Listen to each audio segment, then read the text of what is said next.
It's no surprise that the introduction of Fleur Delacour in the Goblet of Fire went down very well with fans everywhere.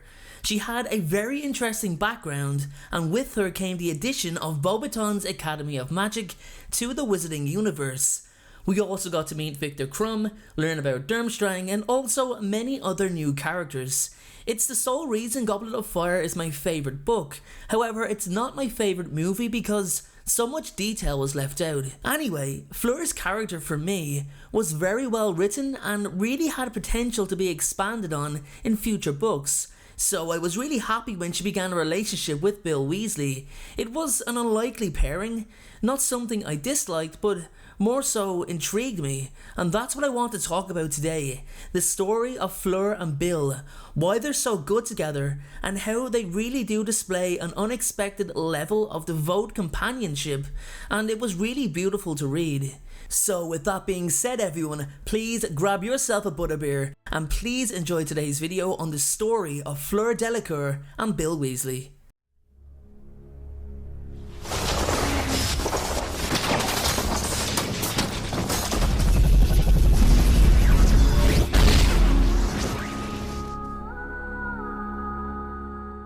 Okay everyone, let's get started. Now, as I said in the beginning of the video, it certainly was a surprise to see them paired together by JK, but it was also a nice surprise at that. So let's look at how the couple first met. It wasn't until the events of the Goblet of Fire that led these two across one another's paths, and from the off, Fleur was very attracted to Bill. However, the awful events of the tournament that led to Cedric Diggory's death prevented them from further exploring their newfound friendship. It wasn't until they ended up working in Gringotts Bank together did they have the time to really get to know each other and then begin dating. Afterwards, it didn't take them long to quickly fall in love. With the wizarding world in the full stages of war, Bill, realizing his love for Fleur meant more to him than anything, asked her to marry him even though they had only been dating a year, which Fleur gladly accepted. Being close to his mother and family, Bill felt it was extremely important that his future wife and family get to know each other on a more personal basis, which led to Fleur staying at the Burrow for several weeks. However, the language barrier made Fleur come across as quite blunt and insensitive, although it certainly was not Fleur's intention to portray herself in such a manner. Molly and Ginny especially both took it personal and grew to greatly dislike Fleur, even going as far as to wishing Bill would meet someone else, as he did not deem his fiancée to be anywhere near good enough for him. This opinion of Fleur, which she definitely felt the weight of, began to have her return such cold feelings towards her future mother and sister-in-law. It actually took a severe injury to Bill to change the tide of Fleur and Molly's relationship.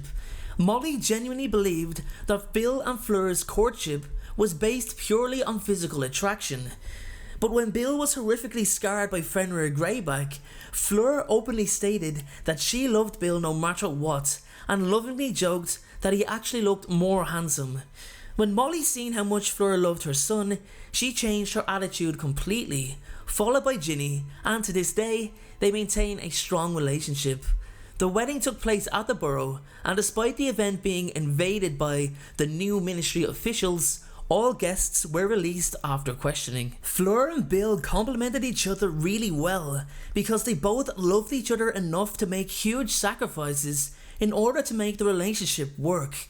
In Bill's case, it was giving up his beloved work in Egypt. He genuinely missed the tombs. It was a passion of his, and had he not met Fleur, he would most likely still be single working abroad in Egypt. However, realizing that there was so much more to his life with Fleur, he stayed in Britain for his wife. It was the same with Fleur. She had originally moved to Britain temporarily just to improve her English. Her plan was to return to France until she met and fell in love with Bill. Fleur left her parents, younger sister and friends behind in France to focus on her relationship and then marriage to Bill. So as you can see, the couple's love was displayed so well in what they gave up for each other, but more importantly, what they happily gave up for each other. Bill also openly embraced other cultures instead of nullifying any but his own. This allowed him to openly embrace the cultural differences between he and Fleur. For example, he was well aware that Fleur was not as blunt as she came across in certain situations. Her language barrier meant she used her English to the best of her ability, but struggles to master speaking as compassionately as those situations would require. Still, she found the words to show Molly how much she truly loved her son when Bill was gravely injured by Fenrir Greyback. Not only was she not concerned with how he'd look, Fleur had no fear of his possible personality change either, humorously adding that in regards to Bill's new conceivable liking for rare steaks, it was a blessing as British people overcook their steaks, while Fleur will happily join Bill as they enjoy their rare steaks together. The couple happily had 3 children together, 2 girls and the first known male with Vela blood, as Fleur's family on her mother's side had all been women. It was also nice for J.K. Rowling to take background characters and give them the spotlight every now and then. It also helped eradicate any doubts we had about both characters. For example, my last thought of Fleur after reading The Goblet of Fire was that she was quite shallow. She snubbed Ron Weasley with just a look after he asked her to the Yule Ball, and enjoyed the looks she was getting from the boys because of her beauty.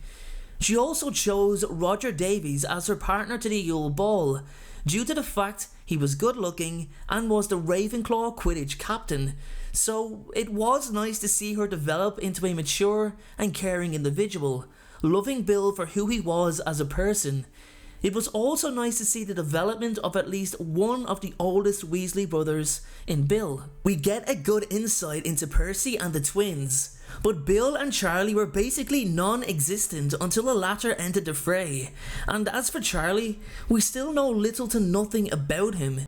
In conclusion, I feel that Bill and Fleur's relationship, along with, say, Lupin and Tonks, came at a time when some happiness was needed. It was truly dark times. Voldemort was winning, and there needed to be something to celebrate. There needed to be something for people to be happy for, and I believe that's what JK was aiming for with the unification of these two couples, and I firmly feel that she got it spot on. Anyway everyone, with that being said, that is my video on the story of Bill and Fleur. I really hope you all enjoyed it, and please let me know if there's anything else you loved about the relationship. Let me know in the comment section below. Thank you very much for watching. Have a great day. Don't forget, be happy. Thank you so much for watching. I truly appreciate your support. Everyone, notifications of uploads are more important than ever. So please, if you haven't already, turn those notifications on to make sure you're notified the moment my video goes live.